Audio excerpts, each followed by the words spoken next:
Hello, my name is Dr. Simon Goncharenko, and I am so glad to welcome you to my Liberty class. As you can tell from my last name, it is not very common. It is a Ukrainian last name, and I was born and raised in the former Soviet Union. So for especially all of you for whom English is not your first language, and over the course of the last 10 plus years of teaching for Liberty, I've welcomed quite a few students from all over the world. I want to tell you that I know how you feel. I have walked in your shoes. I have matriculated in an American university and had to try to handle educational language that was not my first language. So if you have any issues or questions or concerns, don't ever hesitate to reach out, because I know I've been where you are today. Who am I? As I mentioned, I was born and raised in the former Soviet Union.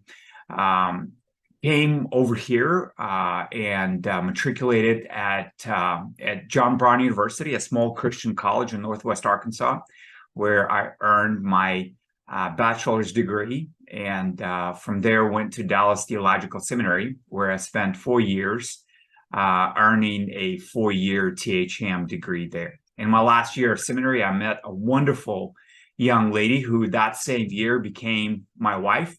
Her name is Alice Woodard, and together we have been married now for 25 years. Over the course of our incredible marriage, God has blessed us immensely in a lot of different ways, not the least of which have been our 4 wonderful children.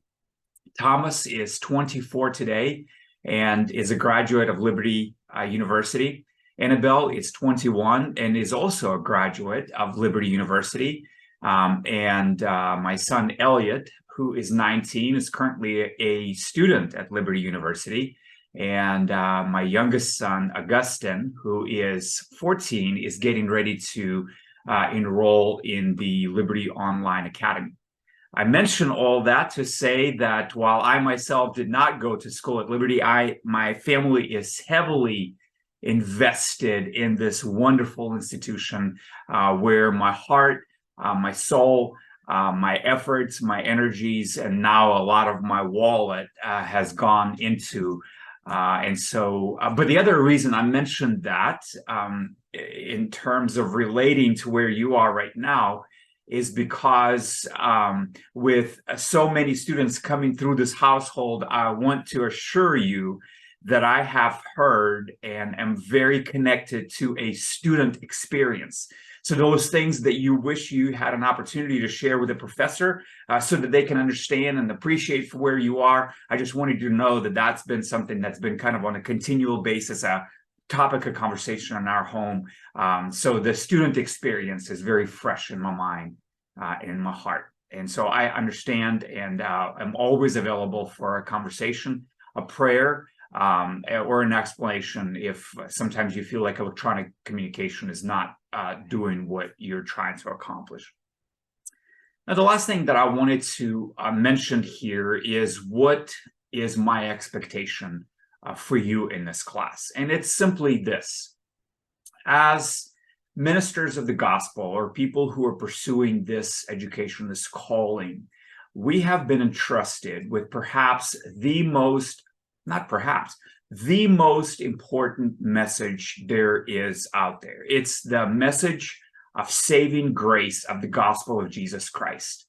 And it would be a shame for us to somehow impede this message, to mar this message with our own inefficiencies that we bring to the table, such as maybe a lack of grammar or a poor sentence structure and those kinds of things. So my job in the next 8 weeks as we journey together is to help you come alongside so that the way that we communicate this super important message of the gospel does not take away from the content.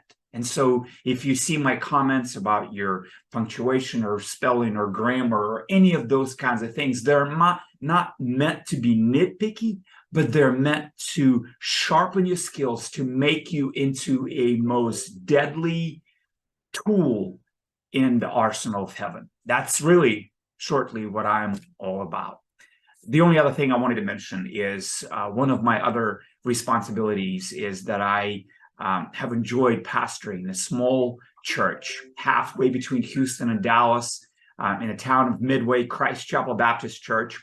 And so for any of my students that are from Texas or within driving distance, or maybe you come through Texas, find yourself in this part of the world, I want to invite you. I want to offer you a standing invitation to come worship with us on Sunday. Reach out, let me know. I'd love to welcome you. We have been able to enjoy doing that with some of our students over the last 10 plus years, and it's been a joy.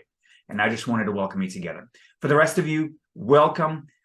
Let's pray for one another. Let's uplift one another, and let's make this the most wonderful time together over the next 8 weeks. Lord bless you, and I look forward to sharpening each other up as tools in God's hands.